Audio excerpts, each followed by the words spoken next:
Welcome to my YouTube channel. मैं सचिन कुमार आपका एक बार फिर से स्वागत करता हूं अपने यूट्यूब चैनल सचिन मस्ती जी के ट्रिक्स में।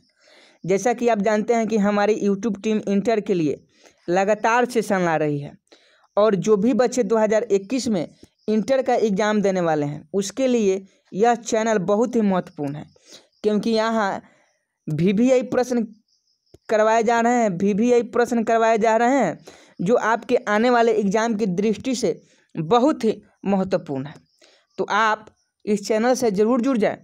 और आज हम आपके लिए लेकर आ गए हैं फिजिक्स के कुछ क्वेश्चन, जिसमें हम लोग पढ़ेंगे गॉस का नियम एवं इसके अनुप्रयोग, जो 5 नंबर का एग्जाम में पूछा जाता है। 5 नंबर का गॉस का प्रमेय से एग्जाम में पूछा जाता है। आपसे क्वेश्चन पूछा जाएगा कि गॉस के नियम क्या हैं और इसके प्रमेय को सिद्ध करें। तो हम आज गॉस के नियम के बारे में बताएंगे और इसके प्रमेय को भी सिद्ध करके दिखाएंगे। तो आप वीडियो में शुरू से लेकर अंत तक बने रहे, क्योंकि यह VVI प्रश्न है और आपके एग्जाम में आ सकते हैं। तो आप इस वीडियो को शुरू से लेकर अंत तक देखिए, क्योंकि बाद में पछतावा ना हो कि हमने गॉस का नियम नहीं पढ़ा था और एग्ज़ाम में छूट गया। तो पछतावा नहीं हो, इसलिए आप वीडियो को जरूर देखिए। और वीडियो पसंद आए तो वीडियो को लाइक कर दीजिएगा। और अगर आप हमारे चैनल पर नए हैं तो चैनल को सब्सक्राइब नहीं किए होंगे तो आप जल्दी से सब्सक्राइब कर लीजिए, ताकि ऐसे ही जब भी हम VVI प्रश्न वाले वीडियो अपलोड करें उसका नोटिफिकेशन आप तक पहुंच सके। तो चलिए आज के इस वीडियो का शुरू करते हैं। पहले हम लोग जानते हैं गॉस का नियम क्या है। तो गॉस का नियम क्या है, तो हमने पहले पढ़ा था कि कूलॉम का नियम पढ़ा था। हमने पहले जो पढ़े हैं वह कूलॉम का नियम पढ़ चुके हैं। कूलॉम का नियम पढ़ चुके हैं जो स्थिर वैद्युत बल पर आधारित था। गॉस का नियम भी स्थिर वैद्युत बल के संदर्भ में कूलॉम के नियम का ही दूसरा रूप है। गॉस का नियम किसी स्थिर विद्युत क्षेत्र में उपस्थित बंद पृष्ठ से गुजरने वाले विद्युत फ्लक्स तथा पृष्ठ के अंदर उपस्थित कुल आवेश में एक संबंध स्थापित करता है। हम आपको बता दें कि कूलॉम का नियम जो पढ़ चुके हैं वह स्थिर वैद्युत बल पर आधारित था और गॉस का नियम भी स्थिर वैद्युत बल पर ही आधारित है। तो आप कूलॉम का नियम नहीं देखे हैं तो आपको यह भी नहीं समझ में आएगा, इसलिए आप पहले तो कूलॉम का नियम देख लीजिए, उसके बाद इस नियम को देखिएगा। और जब भी देखें अपने साथ कॉपी कलम लेकर ही बैठे। तो यह भी जो है स्थिर वैद्युत क्षेत्र में उपस्थित बंद पृष्ठ से, ध्यान से सुनिए, गॉस का नियम हमें यह बतलाता है कि किसी स्थिर वैद्युत क्षेत्र में उपस्थित बंद पृष्ठ से गुजरने वाले विद्युत फ्लक्स तथा पृष्ठ के अंदर उपस्थित कुल आवेश में एक संबंध स्थापित करता है। इसी संबंध को गॉस का नियम तथा इस बंद पृष्ठ को गॉसीय पृष्ठ कहते हैं। तो आप समझ गए होंगे कि गॉस का नियम क्या है। तो गॉस का नियम क्या है, देखिए यहाँ से स्टार्ट है गॉस का नियम। यहाँ से जो है वह गॉस का नियम स्टार्ट है। गॉस का नियम बताता है कि किसी स्थिर विद्युत क्षेत्र में, हमारे साथ आप ध्यान से पढ़िएगा और कॉपी में नोट कीजिएगा। तो लिखिए गॉस का नियम और डैश का चिन्ह दे दीजिए। तो अब से लिखिए किसी स्थिर विद्युत क्षेत्र में उपस्थित बंद पृष्ठ से गुजरने वाले विद्युत फ्लक्स तथा पृष्ठ के अंदर उपस्थित कुल आवेश में एक संबंध स्थापित करता है। इसी संबंध को गॉस का नियम तथा इस बंद पृष्ठ को गॉसीय पृष्ठ कहते हैं। आप यहाँ सोच रहे हैं कि विद्युत फ्लक्स क्या है। तो मेरे भाई, आप एक ही वीडियो में सब कुछ नहीं सीख सकते हैं। मैंने पहले ही विद्युत फ्लक्स, कूलॉम के नियम सभी करवा चुके हैं। आप समय से वीडियो को नहीं देखते हैं और आप सोचते हैं कि केवल हम अच्छे अच्छे प्रश्न ही देखें। तो अच्छे अच्छे प्रश्न कहाँ से बनते हैं? जो आप वीडियो नहीं देख रहे हैं वहीं से अच्छे अच्छे प्रश्न बनते हैं। क्योंकि विद्युत फ्लक्स अगर आपको समझ में नहीं आया है तो विद्युत फ्लक्स आप नहीं जानिएगा, कूलॉम का नियम के बारे में नहीं जानते हैं, तो आप कैसे गॉस का प्रमेय समझ पाइएगा। तो सबसे पहले तो आप इसके पिछले वाले वीडियो को वॉच कीजिए और उससे कुछ ज्ञान प्राप्त कर तभी इस वीडियो को देखिएगा, अन्यथा आपको नहीं समझ में आएगा। तो आपको जो पहले से बच्चे जुड़े हैं हमसे, उनको याद हो गया होगा कि किसी स्थिर विद्युत क्षेत्र में उपस्थित बंद पृष्ठ से गुजरने वाले विद्युत फ्लक्स तथा पृष्ठ के अंदर उपस्थित कुल आवेश में एक संबंध स्थापित करता है। इसी संबंध को गॉस का नियम तथा इस बंद पृष्ठ को गॉसीय पृष्ठ कहते हैं। अब आगे देखते हैं क्या कहता है। गॉस के नियम का उपयोग कर आवेशित वस्तुओं के विद्युत क्षेत्र की गणना आसानी से की जा सकती है। गॉस के नियम का उपयोग कर आवेशित वस्तुओं के विद्युत क्षेत्र की गणना आसानी से की जा सकती है।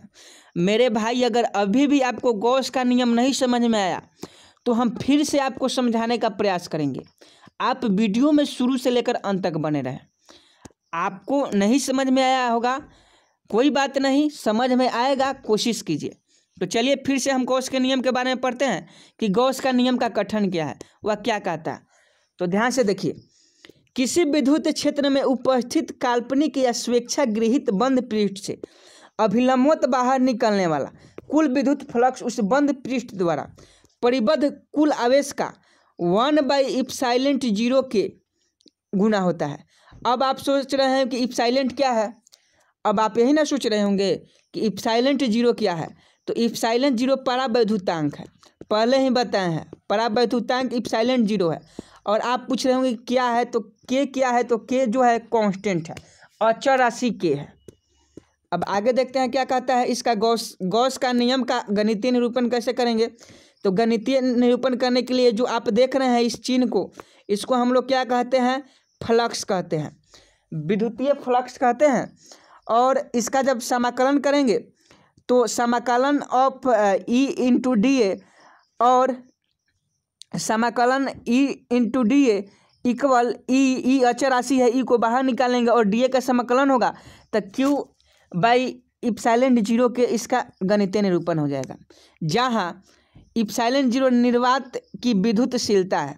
देखिए यहाँ इप्सिलॉन 0 का भी नाम है कि इप्सिलॉन 0 क्या है। तो इप्सिलॉन 0 जो है वह निर्वात की विद्युतशीलता है, जिसे परावैद्युतांक कहते हैं। और QIN देखिए यहाँ QIN है, यह पृष्ठ द्वारा परिबद्ध कुल आवेश है। Q जो है वह पृष्ठ द्वारा परिबद्ध कुल आवेश है। और K क्या है, माध्यम का परावैद्युतांक है, नियतांक है। और हाँ फाई क्या है, फाई जो है आपका फ्लक्स है। फाई क्या है, तो फाई आपका फ्लक्स है। यदि बंद पृष्ठ द्वारा परिबद्ध कुल आवेश शून्य है, अर्थात यदि बंद पृष्ठ के भीतर कोई आवेश विद्यमान ना हो या आवेश पृष्ठ के अंदर ना होकर पृष्ठ के बाहर स्थित हो, तो बंद पृष्ठ से अभिलंबवत निकलने वाला विद्युत फ्लक्स का मान भी शून्य होता है। नोट, जब आवेश विविक्त रूप में विद्यमान हो तो अध्यारोपण के सिद्धांत की सहायता से कुल आवेश ज्ञात किया जाता है। लेकिन जब आवेश का वितरण सतत है तो पृष्ठ के लिए किसी अल्पांश द्वारा किसी बिंदु पर विद्युत क्षेत्र ज्ञात करके समाकलन विधि द्वारा समस्त आवेश वितरण का ज्ञात करके समाकलन विधि द्वारा समस्त आवेश वितरण कारण उस बिंदु पर विद्युत क्षेत्र का मान ज्ञात किया जाता है। तो आप समझ सकते हैं कि किसी भी क्षेत्र में विद्युत क्षेत्र ज्ञात करने के लिए आपको समाकलन इंटीग्रेशन आना चाहिए और आपको मैथ में इंटीग्रेशन पढ़ना है। और हम इस पे बहुत सारे क्लास भी ले चुके हैं, आप नहीं देखे हैं तो यह आपकी गलती है। अब इसके बारे में हम कुछ नहीं कह सकते। और आपको हम बता दें कि गॉस का नियम आपको समझ में आ गया होगा, नहीं आया है तो फिर से हम दोहराने की कोशिश करते हैं। गॉस का नियम, किसी स्थिर विद्युत क्षेत्र में उपस्थित बंद पृष्ठ से गुजरने वाले विद्युत फ्लक्स मतलब फाई तथा पृष्ठ के अंदर उपस्थित कुल आवेश मतलब क्यू में एक संबंध स्थापित करता है। इसी संबंध को गॉस का नियम तथा इस बंद पृष्ठ को गॉसीय पृष्ठ कहते हैं। इसको फाई मान लीजिए, इसको फाई से सूचित करते हैं और इसको आवेश को क्यू से सूचित करते हैं। अगर आप अभी फाई के बारे में नहीं जानते हैं, आवेश के बारे में नहीं जानते हैं, कूलॉम के नियम के बारे में नहीं जानते हैं तो आप बहुत पीछे हैं दोस्त। आपको ज़रूरी है एक अच्छे टीचर की ओर पढ़ने की, नहीं तो आप हमारे वीडियो को देखिए और अपने नोटबुक में नोट करते चलें। और अगर आपको समझ में नहीं आया हो, कहीं दिक्कत हो तो आप हमें कमेंट में पूछ सकते हैं।